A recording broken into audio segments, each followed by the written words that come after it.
Welcome to Orchestrated Gratitude. Sharing appreciation and gratitude is a hallmark trait of the Orchestrated Connecting community. I'm the Gratitude Junkie, Chris Palmore, the founder of GratitudeSpace.com, and with my co-host, the Conductor of Connectors, David Homan, we bring you a weekly series dedicated to sharing gratitude towards the friends made through these orchestrated connections. This is Orchestrated Gratitude.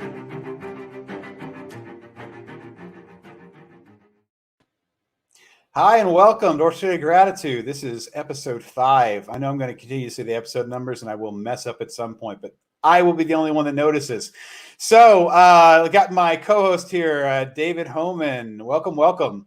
Thank you, Chris. And it is episode 5. You're correct for this moment, at least. All right. Well, you know, that's my one time today. Now everything else is going to be a mulligan. Fair enough. Yeah. So today's episode is about golden ratio of music versus gratitude, the 60-40 split. And I'm a musician, but David's a supreme musician. So this is him talking about this and then me sharing. So please, David, take over. Sure, Chris. So I'd say everyone who's listened to music knows when they hear a harmony the strongest. You look at the natural order of things and this idea of the golden ratio, the golden rule, but really the ratio of music, the ratio in people's faces. Proportionate for beauty, what people more think of beauty, is the portion of this part of your face to the lower 40%. In music, it's the same. And I found in relationships, it's the same as well. We can maintain for all of our relationships that are strong, an active group of about 60% of our connections. But that other 40% often go to the wayside just for sake of time or where our lives take us. But it doesn't make them weak ties. It just makes them ties that need to be activated in a specific way. And because they come from a shared experience, like a college roommate or a high school buddy, or somebody you saw at work for 3 years until they moved, those shared experiences can be reactivated through the gratitude and the expression of gratitude to what those times meant in relation to what a renewed connection means now. Yeah, I had never thought about that. This 40%, like you said, the people that aren't on the forefront, the people we're not seeing all the time, simplistically reaching out and just it's good for both of you, obviously, because going back to that whole memory, you're going to activate a memory of being with this person, and all you're doing then is saying, hey, and just rehashing it because it was something that brought you joy, and it's an easy way to use an individual smile because you're reflecting on something you're grateful for with this person, and then you're reconnecting to that person. So it's got goodness all around it. I think that's like, that would be a really great, like 21-day gratitude practice or something for a group of people. So look, or even 10-day, right? It's like, you've got these people if you haven't talked to somebody in 6 months, these people that are 3 to 6 months out or whatever, think of a memory with them and then share it with them. It would be a great exercise whether people do it for 10 days, 21 days, or for everyone that had that meaning to them. But let me throw this one nuance in, which is it's not useful unless you want to just rehash the past to rehash the past. If you're engaging in a former relationship, a former friendship, something that had a circumstance, tie it into the purpose of what you're doing now, who you are now, where you're heading. Because that's the reason to rekindle the relationship, not just go, remember that time, but to say, when we had that time together, I didn't realize it would inform me now, and here's why. Because people are always looking at that microcosm of what's in front of them now, and the past is great if you have time, but most people don't have time, especially if they're driven and purposeful. Therefore, tie those former strong relationships back in, and use that gratitude as a propellant. So you've definitely, okay. So you've focused in, if you're gonna reflect on a memory, help reflect that memory to where you are right now, and share how that memory, that this person, these episodes are about who you are today, how the road led you to who you are. Exactly. So I'll give you one example, and I'm not going to name names. I'll give this a little more generically, just for the sake I didn't get a waiver from my friends. But a friend of mine's been getting deeper and deeper into the world of health and healthcare tech, especially with innovations in the Bay Area.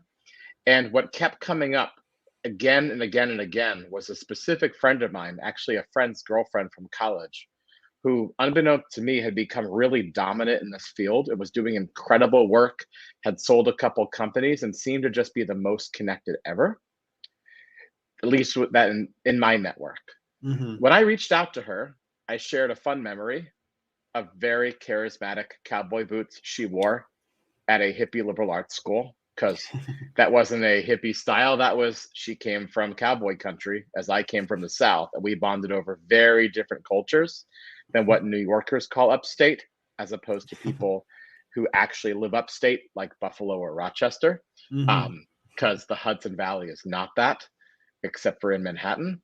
But I digress. The focus was that in reconnecting, I brought back a fun memory, but then I led with the gratitude of remembering her focus into healthcare.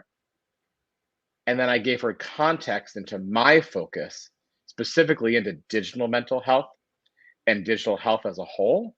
And those two together rekindled a relationship 22 years lapsed pretty instantly, because I put together that purpose with one of my favorite memories of a bond we shared. That's brilliant, man. That's really beautiful. I don't think I've ever done that. So I appreciate you sharing this. You're definitely opening up my mind to these possibilities and ways to find this gratitude and this connection. So that's really great, man. I like it a lot. So think about it this way, right? Like next time, COVID permitting, you go on a gratitude tour and you pick a city where you've not been, and you define the right locations, the right people, the right doors open. If you figure out a close friend from high school lived there and you guys shared a common bond in some way, that's how you weave those together. You have your purpose, you have the reason to reach out. You are able to explain fully what you do with this gratitude world that you live in, but you're also leading with that value because you're remembering your gratitude from years ago for those times you spent together. Yeah, that's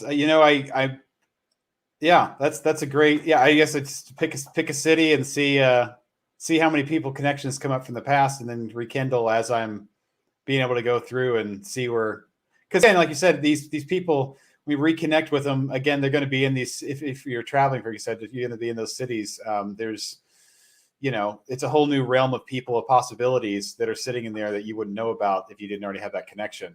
And again, exactly. It's another good excuse to bring who I am, rekindling a relationship that hasn't been watered in quite some time. So when you think of that, right, in the terms of ratio, what's also important to note is your proportionate ratio of response for those people. Because, if you came in and was like, oh, high school was so incredible, great to reconnect, and high school sucked for both of you, right? That's a disproportionate response. Somebody who was really good as a boss years ago, you send them a plane ticket to Hawaii as a thank you for connecting. Probably not the message you want to send. Like, proportionate response is also important in reactivating that 40% of your ratio of people, and understanding how that in particular fits into the needs you have, which you should be totally transparent in conveying, and proportionate in what those memories were to weave those two together. Right. Like, yeah, you gotta, which should be easy as long as you're being authentic, right? It should be, as long as because that's where it goes into, like you said, if you're trying to take too much or get, not give enough and take too much, that's where you would, if you're really in the taking game, you would want to make it, offer something up big because it's it's not proportional to the ask, right? Yeah, and it's exactly right, and that authenticity means transparency. You don't offer up something too big, and you're also transparent as to why.